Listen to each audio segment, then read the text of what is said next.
We're still secretive. I think that's very important, and we don't showcase any case-specific related information. However, there's a drive, which is worldwide, and this is also being discussed at Egmont level, and Egmont is the international group of FIUs, whereby we meet, and all our counterparts form part of this group. And even there, internationally, we're discussing now how to strengthen the relationship between FIUs and the media. And I think that as a Maltese FIU, we felt that need a little bit before, because the circumstances that took place in 2017 led us to build a relationship with the media houses and with other stakeholders. So what we are doing practically is we are showcasing statistics. We're providing a little bit of information in terms of what we are doing, what are our achievements, what are our plans too.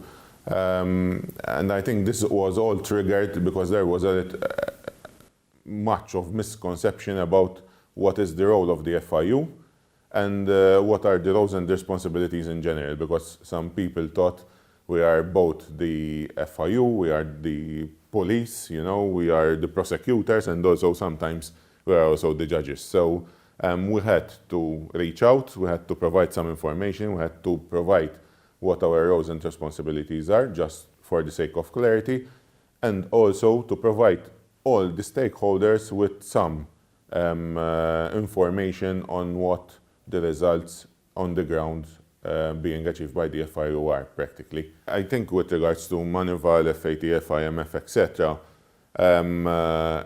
they provided us with a yardstick. However, we haven't stuck to those recommendations solely, because internally we have also commissioned a number of reviews by international experts and also technical experts in our fields, from a supervisory perspective and also from an intelligence perspective, to provide us with further recommendations. And I think we were catalysts in terms of change, and we are proud because our change program during the last 4 years was, we had a vast program with a lot of recommendations, action points, and we managed through our team of staff, of officials, technical people, to implement all the necessary changes. Where we are today, I proudly say that we are in a position whereby these supranational authorities like EBA, Commission, European Commission, Manival, first and foremost are inviting our technical staff, technical people, to participate in the reviews of other jurisdictions, and that's a very important achievement for us. And secondly, we are also being invited to showcase our results to other jurisdictions. So we have provided presentations of our achievements, how we risk assess, for example, for our supervisory interventions, the subject persons here in Malta, CASPAR, our risk assessment tool, our methodology, our achievement in terms of strategic analysis. So all these achievements were also showcased, presented to other jurisdictions, and now we are meeting other jurisdictions on a one-to-one basis to provide them with further details of how we are conducting our work. Just to show them how we have improved, what we have implemented, and what, in all probability, they are taking some ideas on how to improve their systems too. I tend to disagree with the term toothless, because we did our work to the best of our knowledge always, and in all circumstances. And this was also acknowledged in the Manival report that was issued in 2019, that the FIU performed its duties independently and fairly on all cases. With the increase in resources, etc., we can now reach out more. We can now do better, because we haven't invested solely in human resources. We invested also in IT resources. So we achieve both quality and efficiency in our work. And that was really important in terms because, as you know, we have entered into a methodology whereby we need to review our subject persons on a cycle basis, for example. This is a new concept that was agreed with both the European Commission and the EBA. And so we have cycles for example, high risk, medium risk and low risk. And for the high risk strata, it's 18-month cycle. So every 18 months, if you have a subject person which is classified as a high risk entity, you need to perform some kind of supervisory activity every 18 months. And that necessitates, you need resources to perform such interventions, and you need the technical resources also to risk assess, etc. From an intelligence analysis perspective, we are now experiencing an increase in STRs, for example, in reports, and not only from subject persons, but also from other sources. And to process that amount of information of intelligence, you need also resources in that regard. So I think the resource input is complementing also the work and the incoming STRs and supervisory work that we are tasked to deal with. Practically, I think the main driver for change was the international recommendations from international bodies. Yes, as an authority, as a unit, we take such recommendations very seriously, and we had recommendations to increase our resources, etc. However, there was a serious drive because we have invested, as you know, we have experienced a very high increase in our budgetary allocation. So even from a ministry perspective, from a political perspective, we have been backed with all the necessary resources in order to perform our tasks, effectively. The increase in STRs, the more compliance, even the change in our in the compliance culture, I think it's not an FIAU related effort, but it's something which is being embraced by all stakeholders in the field. And I would like to highlight that even subject persons themselves are investing heavily and beefing up their resources, and that is yielding to better compliance, because normally we only tend to see the subject persons that we are taking enforcement on, because those are published on our website. However, we do have subject persons whereby no action is taken, or else just we're just giving them some minor directives just as a courses of action to continue to improve. So the subject persons are investing. They are investing in their compliance systems. They are ensuring that they are performing all the checks that are required in line with the requirements, and that is triggering also an increase in STRs.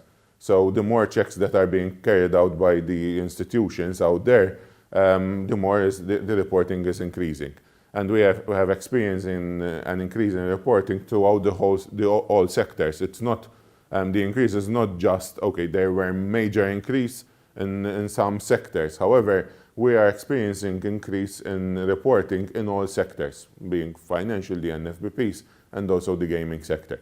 And that's very important. So I think the drive from a subject person perspective, there's also the drive from an authority's perspective, from us, MFSA, MGA, the Malta Police, the Attorney General Office, the CVO, the SMB, the Sanctions Monitoring Board. So our authorities are also pushing, are reviewing, are conducting their duties thoroughly, and they are taking action. So even enforcement is driving compliance.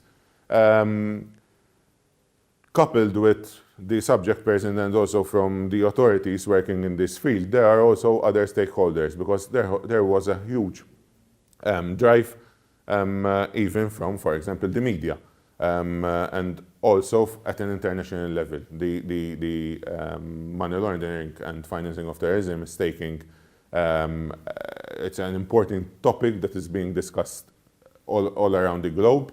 And I think everyone is taking this topic very seriously, because the more we delve into the topic, the more we are understanding that how serious such crimes are, and the people are now feeling that action should be taken. And consequently, I think it's an effort that is being taken from all stakeholders in the field, even from a general public perspective.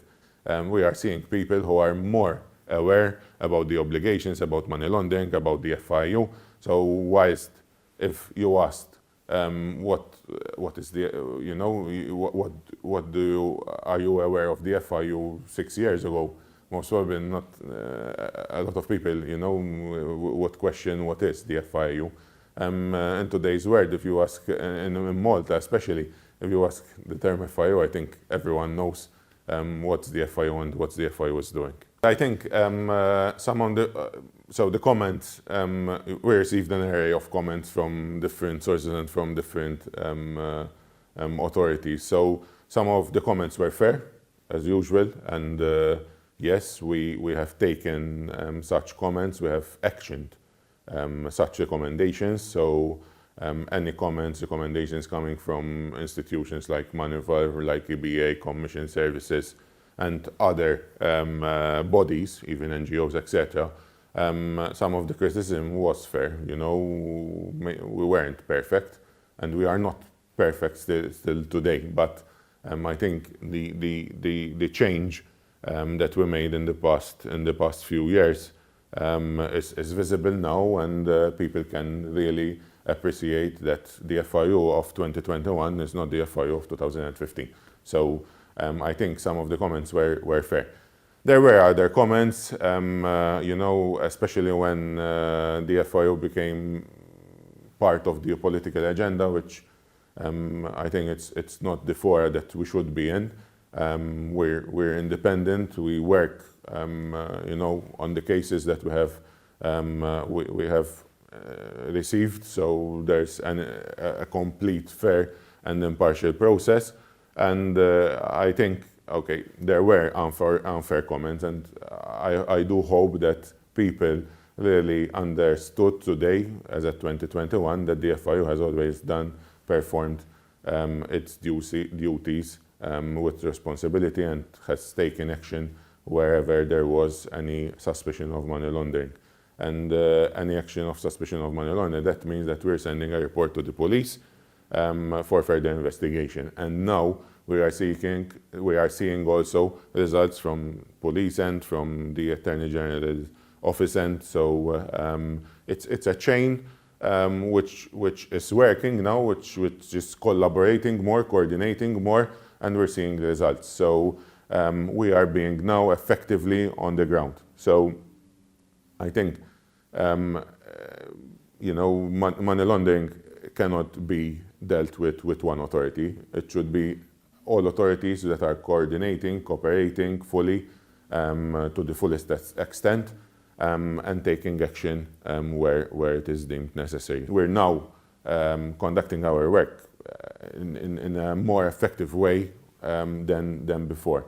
And so I really thank the people, the sincere people, assessors, that provided us with these recommendations, because yes, they were the yardstick to perform, to embrace change in the last 4 years.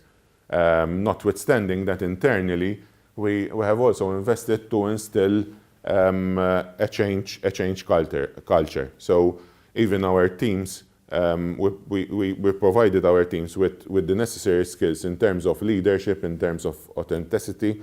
So even our people, whenever they see something that can be improved, they immediately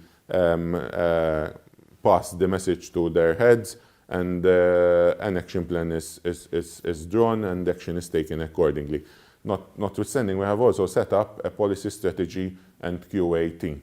So practically, even today, notwithstanding all the changes that we have implemented, we have already an action plan for the upcoming 2 years, with a number of recommendations how we can further improve in the work that we are doing. For example, one of the areas that we certainly must push forward is, for example, the public-private partnership initiatives, whereby we work more closely with the subject persons, for example. So we serve both institutions, the FIU and also the subject persons can share knowledge, can share expertise. So it's a training platform, but also so we can guide subject persons how to conduct, for example, certain intelligence analysis or certain trends, typologies that we are identifying. And we have tested these kind of public-private partnership through FINREP, which is our public-private partnership platform. And we need to enhance such cooperation. We're seeing that even in other jurisdictions, such public-private partnerships are taking form. Effective results are being derived from such initiatives, and that's one area whereby we will certainly invest more in the coming months.